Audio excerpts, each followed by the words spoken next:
Why does it feel like I'm stuck in career limbo? Why am I waiting for someone else to notice my value? Why does job searching feel like throwing resumes into a black hole? Am I missing something, or is it time to change the game? If these questions are running through your mind, you're in the right place. Welcome to the Hire Me Please Career Podcast. I'm Gemma Lopez, career coach and recruiting expert, and this season is all about taking back control of your career. No more waiting for permission, no more playing small. I'm here to help you ditch the doubt, advocate for yourself, and land a role that excites you. From navigating career pivots to negotiating what you're really worth, we're uncovering the real, unfiltered strategies that you need to know. No gatekeeping here. So, if you're ready to go from feeling stuck to thriving in your career, let's do this.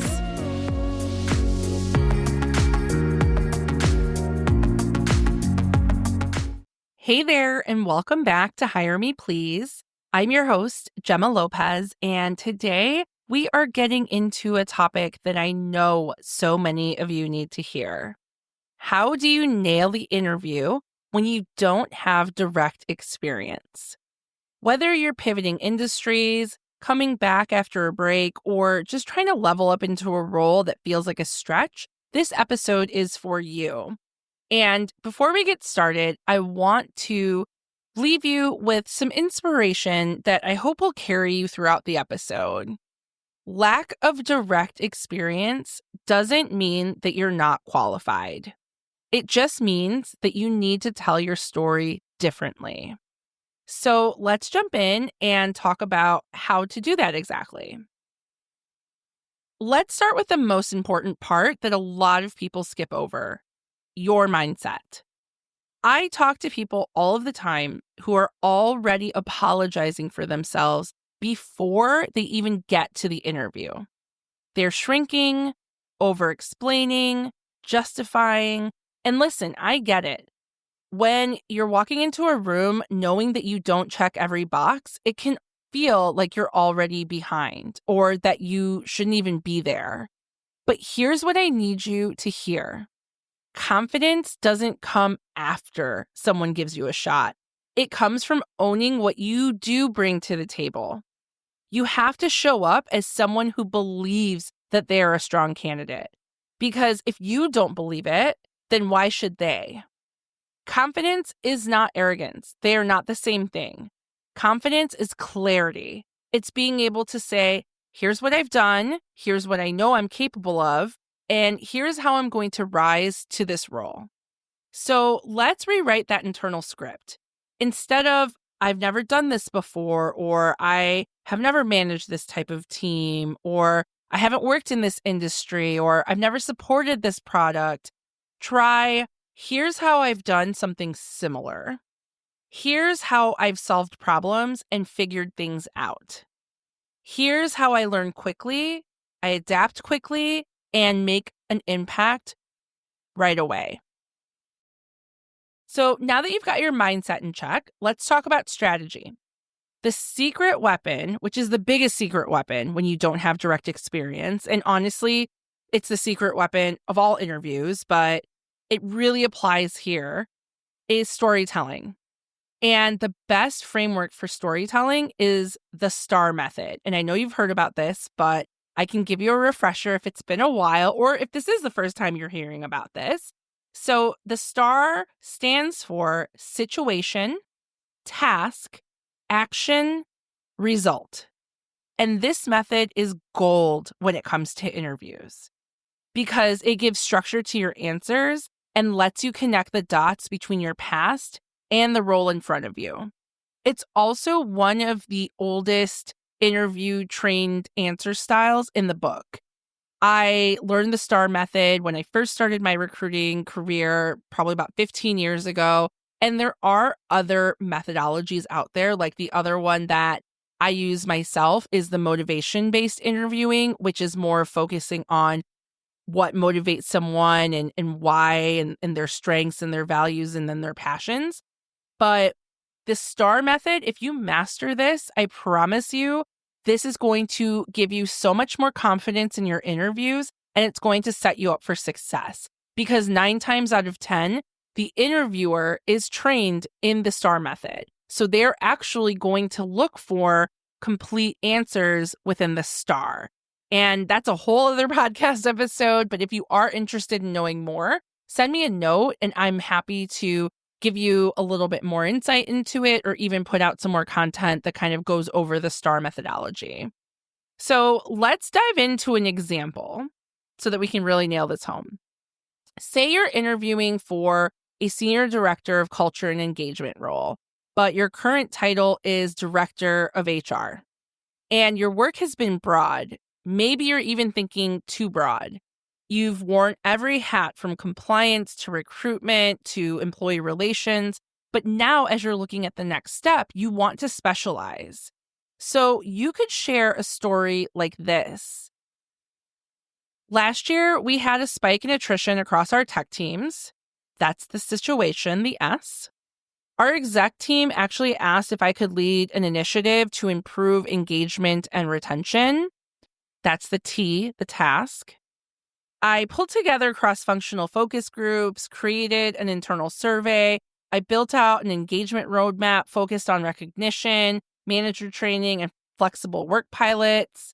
That's the action. That's like what you actually did. And within 6 months, we saw a 17% improvement in retention and a measurable uptick in the NPS scores. That's the result. So I hope that kind of gives you an example of how you would basically frame out the STAR. Now, did your title say Director of Culture and Engagement? No. But did you lead culture-focused initiatives at a strategic level? Absolutely. And that's how you shift the focus from title to transferable experience. And that's where your stories become powerful. So here's the thing. These stories just don't show what you've done. They also paint a picture into how you think, how you problem solve, what you actually did, how you approach the situation. And that's what hiring managers really care about. And the other part that most people avoid, but we're not doing that. I know that you, my friend, are not going to be doing what most people avoid. But if there's a gap between your experience and the job requirements, you can own it. I'm not saying that it's not real. I'm not saying like, oh, that's not true. No, 100%, not gaslighting you. But don't dwell on it. There's a way that you can kind of phrase it. You can say something like, while I haven't held this exact title before, here's where I've tackled similar challenges, and here's why I know I'd hit the ground running. Another thing is titles are not apples to apples. I'm sure you already know this from looking at different jobs, different postings. It's on purpose that companies do this, to be honest, because if everyone had the same title like they did, just once upon a time, it's easier for companies to poach their talent, because if everyone's called the same thing, it's really easy to just go and find another director of HR at a different company or another, executive director of operations. So don't be afraid of titles that might sound different. Don't overthink it, even if you've never held that title or that level before, because every company is structured differently. Their org chart is structured differently. And if they reached out to you for the interview, that means that you are qualified. They're spending time to get to know you, and you beat out a bunch of other applicants. So that in itself should give you confidence that you are interviewing for the right level. But it's really just kind of continuing to own that in the way that you tell your stories. Because you're not going to hide the gap, right? If you're going from a senior manager to a director level, you're not going to hide the gap, but you're bridging it. You can even add to that example I gave, what I may lack in direct experience, I make up for in my ability to learn fast, figure things out, and bring a fresh perspective. But I know that if you're listening to me right now, you are most likely short selling yourself, and you have a lot more skills than you give yourself credit for. That even if you think you lack direct experience, I can bet that you don't. And it's just really kind of uncovering what you actually do, what you've actually taken part of, what you've actually been strategic with, and things that you've solved and problems you've managed. Companies want to hire smart, adaptable people who bring energy, curiosity, and drive. This can't always be taught. That's you. And you don't need to be perfect. You just need to show that you're the kind of person who won't back down from a challenge and that you are really wanting to grow and learn and help them bring their company to the next level. Because at the end of the day, that's all the hiring manager wants. They want someone on their team that's going to do the work, that wants to be there, that's going to inspire others, and that's going to help them achieve or exceed their goals. So don't worry about your job title. If everything kind of matches up, if you check all of the boxes, you're focusing on the wrong things if you're doing that, and you're dwelling on things that probably are only an issue because you're making it an issue.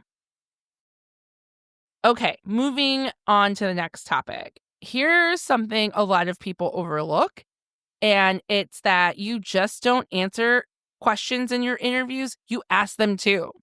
People are often like, how will I know if this is a good place to work?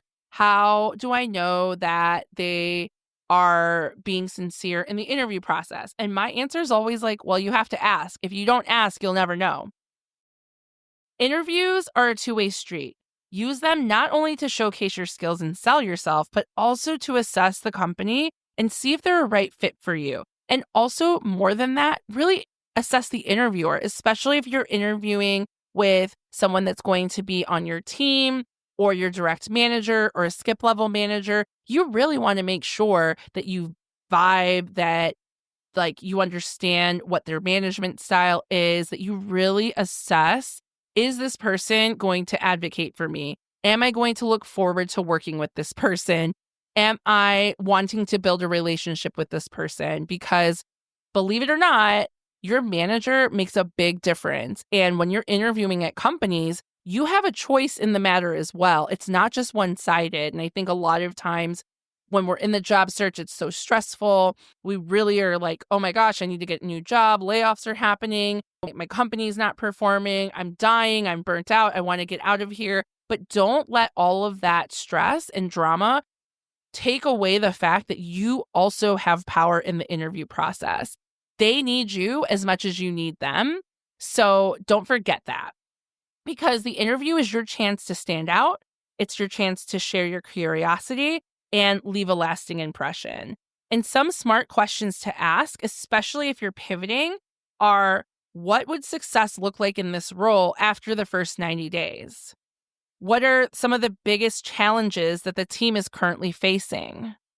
What's keeping you up at night, and what can't you wait to get off of your plate? That's a really good one, especially for your direct manager, because you want to know, what fires are they handling? How stressed are they? Are you actually going to get ramp up time, or are they going to put you like feet to the fire first day? Another question you can ask, how does this team collaborate cross-functionally? What are some of the projects and initiatives that are going to be very important to take care of in the first, 6 to 9 months, whatever it is, but really showing that you're thinking ahead, that you care, and that you're ready to integrate quickly. Those are what these questions can do. And also, if you've done your research, mention it. You can say, I read in your recent blog post that you're expanding into X. How might that contribute to this role? And that's the kind of detail that shows initiative, that shows, that you've prepared, that you care, and excitement. And I will tell you that even if you just do a little bit of research, find out a little bit more about what the department that you're interviewing with, what they do, what types of projects they're working on, or if you look at press releases and kind of get an understand of what the company is going through at this moment in time, what are their financial statements, what are the news articles that are coming out around them, you will be much more prepared than 95% of the other people interviewing. I kid you not. Especially at a time like this where the job market is just crazy. It's like bananas right now. And it's because it's easy to apply for jobs. A lot of people are just clicking easy apply. They're not even looking at what they're applying for. I cannot tell you how many times I've gotten on the phone with someone for an initial phone screen and they're like, oh, can you remind me what job and company this is for? Because they've applied to so many roles. that they don't even know what they're applying for. So to be honest, yes, there is some steep competition out there, but doing your research and controlling what you can control will take you so much further than you think. And we can wrap this up with a few common interview questions and how to even answer them when you don't have the direct experience. So the one that freaks people out the most is tell me about yourself. The tell me about yourself question, I can tell you from a recruiter perspective that there's actually a lot more to the question than just hearing all about yourself. At this point, I've read your resume, I've looked you up on LinkedIn, like I know what your background and history is. But I don't know what's not on that piece of paper. So focus on your why. Tell a short story that connects your breadth of experience to the specialized role that you're stepping into. I also am looking at how long is this person going to talk for? Are they going to take 15 minutes to answer this question, which I kid you not has happened to me several times? Are they even talking about relevant things here? Are they starting from, I graduated high school in 1994? Are they kind of talking about all of that? So this is how I would answer this question. So you can kind of hear and see how your actual answer to tell me about yourself, how does that compare? So over the last 8 years, I've led full stack marketing teams across content, digital, and brand. But what's consistently lit me up has been the product side, understanding user behavior and translating insights into strategy. So that's why I'm super excited about this senior director of product marketing role. It aligns with the work that I'm already doing at 20% of my time, and it's where I know I can drive the most impact. Boom. Another example is I've led HR teams through high growth, M&A, and organizational change. And while my role has touched every part of the employee lifecycle, I've always been most energized around the work being culture, DEI, and employee engagement. This opportunity is perfect. It really will allow me to go deep in that space, and it's exactly the direction that I've been building towards. It can just be short and sweet. Like I said, they've already read your resume. They already know, your education. They know that where you've worked at. And if they haven't, then that's a red flag. That is a red flag. If you're interviewing somewhere and they haven't even looked at your resume or your LinkedIn profile, why are they wasting your time? So being prepared for interviews and really knowing your stuff can also help you filter out companies that you really won't want to work for. It helps you be more aware and vigilant when it comes to red flags and gives you just a better mindset going in because you feel really prepared and you're able to see anything that feels kind of weird or is that a little bit off, and you can really trust your gut in those situations if you've done the work. If you're super stressed out, haven't prepared, are super nervous and super focused on your interview questions and yourself, and you're like, oh my gosh, what are they going to ask me? You might miss some things that might be red flags in the future. Just a tip there that if you do prepare, it doesn't only benefit your interview, but it benefits you in the long run as well. Another question is, why should we hire you? Now, I hate this question because I feel like they ask you at the end and it always seems like, why should we hire you? It's just a dumb question in my opinion, but some companies do ask it. Some people do ask it. I think the why should we hire you, it really doesn't give any indication on if someone can do the job or not. And I feel like it's open to a lot of bias. So just keep that in mind when you're answering this question. The answer to why should we hire you is you really want to focus on leaning into your leadership, your strategic lens, and self-awareness about your pivot. So you can say something like, well, you should hire me because I bring both breadth and depth. I've been in the trenches, working in the weeds, leading cross-functional teams, but I also know when to step back and think big picture. I've already taken on projects in this area. I've built up playbooks, created the metrics, and tested the strategy. And now I'm ready to focus on strategic initiatives full time and lead at a much higher level. So that's an easy way to kind of sum it up, but also kind of sell yourself in the same bit. Another question that people kind of stumble through is, tell me about a time that you faced a challenge. So any of these behavioral-based tell me about a time questions, this is when you want to use the STAR method. and tie it to the reason that you're pivoting. So one way that you can, tell me about a challenge that you faced. Last year, after a major reorg, I lost 2 direct reports and I had to absorb their workload on top of my own. It really forced me to evaluate how I was spending my time. I mapped out every recurring task, I automated what I could, I delegated more intentionally, and I aligned our OKRs to reflect leaner priorities. Not only did this help us reach our goals, but we actually improved team engagement scores by 12 points. So that experience really clarified for me where I want to focus most moving forward, which is strategy and not survival. Again, these are examples. So I hope you're just kind of seeing the story behind that and also the why that's tied into that. Another question, and I feel like this usually happens at the phone screen stage with like the recruiters that won't really ask you a lot of technical questions, but they'll ask you more of these behavioral and surface-based questions. But another one is, what's your biggest weakness? So for this question, keep it real and show growth, especially at the director level. Vulnerability paired with action is really powerful. So you could say something like, I tend to take on too much. I'm wired to jump in and solve problems. And while it served me well early in my career, I've really learned that scaling impact requires letting go. So over the past year, I've been much more intentional about delegating, building strong teams, documenting processes, and coaching versus doing. It's been a growth edge, and I'm really proud of how far I've come and how much happier and engaged my team is because of the shifts that I made. So if you're telling yourself, I'm not ready, I want you to flip that.